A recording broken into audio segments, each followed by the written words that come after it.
continue to follow breaking news tonight. We're learning more about the man who opened fire inside a popular California bar, killing 12 people, including a sheriff's deputy. A plane crashed in Delaware County. 12 News reporter Michael Schwartz is live from the scene with the latest. Michael, what can you tell us? It's been a grueling 18-day ordeal that has brought the world together. Good evening. I'm Chloe Vincente. The entire soccer team is now safely out of this flooded cave where they were trapped for more than 2 weeks. Authorities say the suspected shooter has just been taken into custody. A reporter at the Capital Gazette, where the shooting happened, says the gunman opened fire through the office's glass door. A state of emergency has been declared in Broome County, and there are travel bans in multiple parts of our area. Snow continues to make things quite difficult across the southern tier as we continue our team coverage here in Broome County. Howard, let's talk about the weather. It's actually become quite a pleasant evening. It was really hot before, but it's getting a little more bearable now. So you went to New House. Where does WB&G kind of fall into all of that?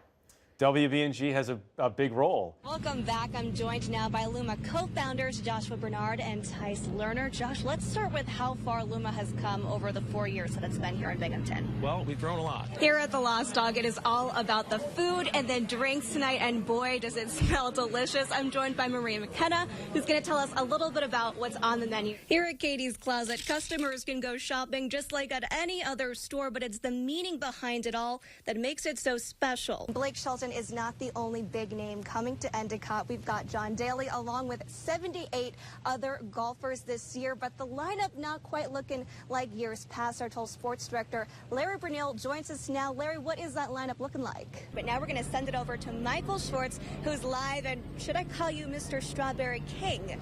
I am so thankful that they didn't do that to me.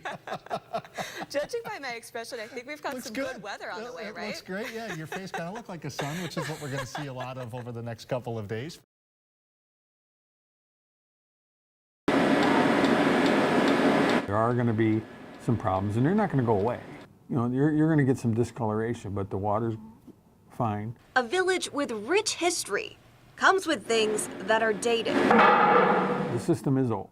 Endicott Mayor John Bertoni admits some of the pipes that carry the water have been around for more than a century. It's not, perfect, but it's very functional, and it's been functional for years and years and years. Bertoni says they've looked into making updates, but putting in all new pipes isn't cheap. We're talking getting close to $1 billion. Still, he says people's concerns are being addressed. We do all we can. We're gathering information, we're mapping it to see if there's something.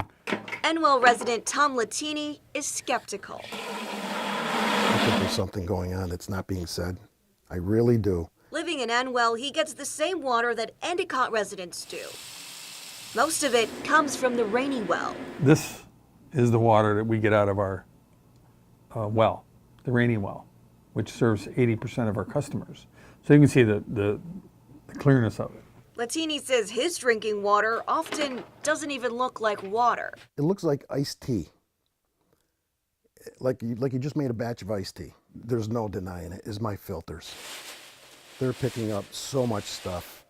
So if the people who don't have filters on their house, this is what they're getting for everything. Despite concerns about discoloration, Bertoni insists. Our water is no problem whatsoever. That's not true. There's something wrong.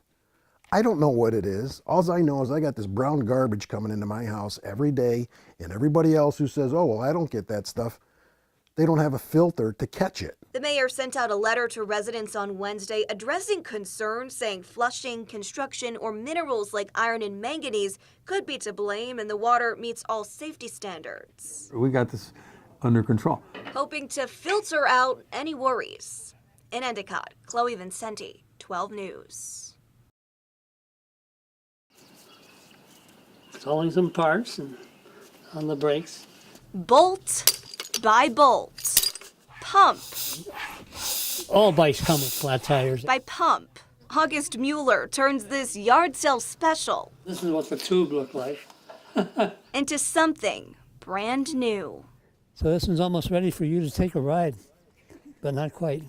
85 years young, Mueller doesn't miss a stride. That's what makes them shine like new. You see, hundreds of bikes each year are dropped off by community members at the Sarah Jane Johnson Church. We gave away 340, I think, last year. I think we've already beaten it in collections, and the goal is not to have any leftovers. And then Mueller gets to work. Some of them are pretty beat up. It started with a small favor, And I figured, oh, she'll get 10 or 11. I said, yes. then turned into something much bigger. A week later, she had 115 bikes, Mueller does it for the children.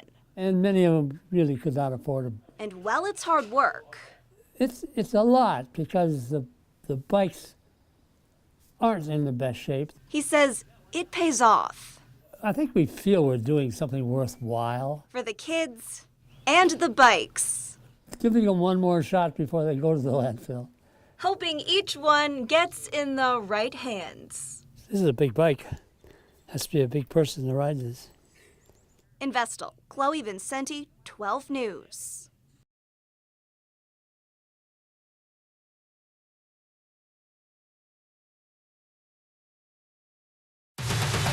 Feeling frosty. Communities across the country and right here in the southern tier are getting a taste of winter. Is more snow on the way? Your weather authority has the answer for you. Plus, escaping the flames. Heavenly Father, please help us. And some sweeping changes could be coming for e-cigarettes.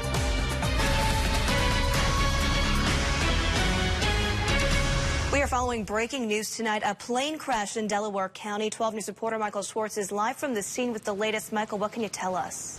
Your weather authority is tracking some snow. The flakes started falling this morning, making it look a little more like winter. And the flurries continued on and off through the afternoon. And we're not the only ones getting snow. It's also feeling pretty frosty in the Midwest. Take a look at that. And back closer to home, a look at several snowy scenes in the southern tier. The winter weather can be picture perfect, but it can also create some headaches. So are you ready for it? Chief Meteorologist Howard Mann just joins us with the latest on conditions. Howard, the Broome County Sheriff's Office did report some crashes late this afternoon. Yeah, you know, I know it's slippery out there firsthand because I slipped in the parking lot. Thankfully, I didn't fall. As the winter weather created some slick conditions, there were several crashes on Route 17 in the Windsor area. Our news crew spotted several crashes and cars in the ditch. Again, the Broome County Sheriff's Office says roads are slick, so give yourself some extra time if you're heading out tonight. And on Interstate 88 westbound past the Harpersville exit, state police tell us a car lost control due to the icy conditions, went over a guardrail and rolled 100 feet down an embankment. Troopers say 3 people suffered minor injuries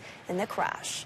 And what did you think about today's snow? 12 News reporter Esperanza Gutierrez joins us live in Johnson City. Esperanza, you spent the day talking to people about this wintry weather. 2 big wildfires are burning in California, putting more lives and homes at risk. Let's take a live look at the situation right now. You can see the smoke. Their massive, fast-moving fires have chased more than 100,000 people from their homes, and the danger is far from over. California is asking 6 states to send in help to battle the fires. You can hear those sirens there. Eliana Diaz has the latest from Ventura County, California. Scary situation there for sure. We are learning more about the man who opened fire at a bar in California, killing 12 people. A law enforcement official reveals the shooter, Ian Long, posted to social media during the attack. The official says Long had Facebook and Instagram accounts and that he posted about his mental state and whether people would believe he was sane. Authorities haven't determined a motive. The official said investigators are looking at possibilities, including whether the gunman believed his former girlfriend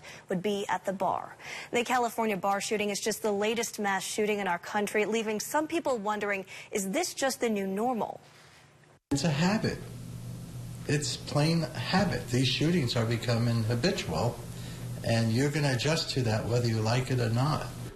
We sat down with a local psychologist who says the more shootings that happen, the more people get used to the violence. Coming up in our next hour, there's his advice on how to talk to children about violence. A case of active tuberculosis has been confirmed here in Broome County. Broome County Health Department officials told 12 News they're currently taking care of a diagnosis in the area and that there is no ongoing threat to the public. The department says it is contacting a small group of individuals to be screened for exposure in connection to the case. Officials say tuberculosis, an infection to the lungs, is more likely spread through long-term close contact. If you have any questions or concerns, you can contact the Broome County Health Department. The stage is set for a project in Johnson City. The Goodwill Theater started demolition for its expansion project today. This property on Broad Street is coming down to make room for an interim parking lot for the theater. We're told it will provide space for 50 parking spots, with half of the property being used to expand the Goodwill Theater Stagehouse. Opening the Goodwill Theater building, that's 850 seats. And think about the fact that if 850 people are here at least 100 nights a year, that's a significant amount of people coming into Johnson City in the evening, providing activity and really revitalizing the area. A few other surrounding properties will also be demolished. The second phase of construction will include the bridge that will connect the Firehouse Stage building with the Goodwill Theater building. The WBNG No Shave November 5K is coming up tomorrow, and it's not too late to get involved with this great event. The race starts at 10 a.m. It's at Highland Park in Endwell. The 5K raises awareness for prostate cancer, a disease that affects 1 in 9 men. To sign up for the race, you can head to our website, WBNG.com. You can also register tomorrow morning. Some local students are putting the positives on Broome County on display. We'll show you how coming up tonight on 12 News. Plus, you may have mixed feelings about this story, why stepping on the scale may be the key to losing more weight.